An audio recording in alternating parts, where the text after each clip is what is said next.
বার library ও Paschimbanga law clerk association Nabadwip শাখার উদ্যোগে আরজি কর হাসপাতালে তরুণী ডাক্তারের মর্মান্তিক মৃত্যুর ঘটনায় দোষীদের দৃষ্টান্তমূলক শাস্তির দাবিতে নবদ্বীপ আদালতের সামনে যৌথ ধিক্কার কর্মসূচি ও প্রতিবাদ মিছিলের আয়োজন করা হয়। শুক্রবার যৌথ ধিক্কার কর্মসূচি ও মিছিলে অংশগ্রহণ করে দুটি সংগঠনের সদস্যরা। তরুণী ডাক্তার খুনে জড়িতদের দৃষ্টান্তমূলক শাস্তির পাশাপাশি ফাঁসির দাবিতে ইতিমধ্যেই দেশজুড়ে বিভিন্ন রাজনৈতিক দল ছাড়াও অরাজনৈতিক সংগঠনের সদস্যরা প্রতিবাদে পথে নেমেছেন। মূলত সেই পথে হেঁটে আজ নবদ্বীপে বার লাইব্রেরি ও ল ক্লার্ক অ্যাসোসিয়েশনের সদস্যরাও রাজপথে নেমে প্রতিবাদ কর্মসূচিতে সামিল হলেন। আজকে নবদ্বীপ আদালতে বার লাইব্রেরি এবং ল ক্লার্ক অ্যাসোসিয়েশন নবদ্বীপ শাখা পক্ষ থেকে যৌথভাবে এই নির্যাতিতা ডাক্তারের এইভাবে ধর্ষণ এবং অবশেষে তাকে হত্যা করা হয়েছে এবং সেইটাকে চাপা দেওয়ার জন্য বর্তমান যে প্রশাসক আছে তারা নানানভাবে চেষ্টা করছে সেটাকে চাপা দেওয়ার জন্য। আমরা তারই প্রতিবাদে আজকে রাস্তায় নেমেছি। শুধু আমরা নয়, আমাদের সাথে যারা আছে ল ক্লার্ক এবং লয়ার যারা আছে তারাও এর সঙ্গে সামিল হয়েছে এবং এই ঘটনাকে ধিক্কার জানাচ্ছি এবং ধিক্কার বলে আমরা সারা নবদ্বীপ শহর পরিক্রমা করছি। আপনার নাম? অতুল কুমার রায়, আপনি নবদ্বীপ বার লাইব্রেরির সম্পাদক।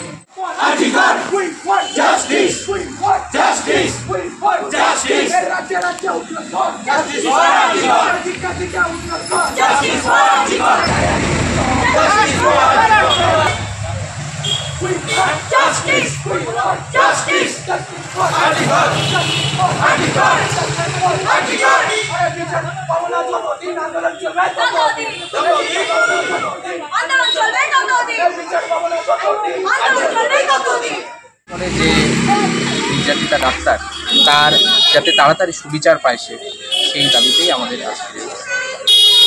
কি মনে করছেন প্রকৃত বিচার পাবে? দেখুন, বিষয়টা এখন বিচারাধীন রয়েছে, নিয়ে বেশি কিছু আমরা বলতে পারি না, কিন্তু আমরা চাই যে দ্রুত যারা দোষী রয়েছে এবং যারা ষড়যন্ত্রকারী রয়েছে তারা যাতে দ্রুত শাস্তি পায় এবং সেই শাস্তি যেন দৃষ্টান্তমূলক শাস্তি হয়, এটাই আমাদের দাবি।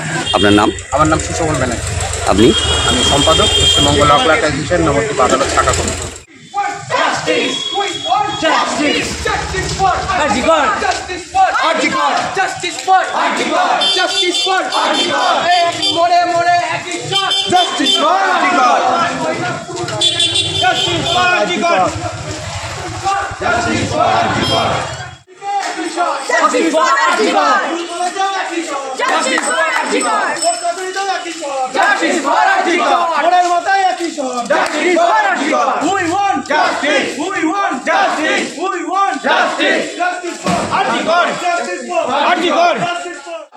কলকাতাতেও একই শহর, নবদ্বীপেও একই শহর।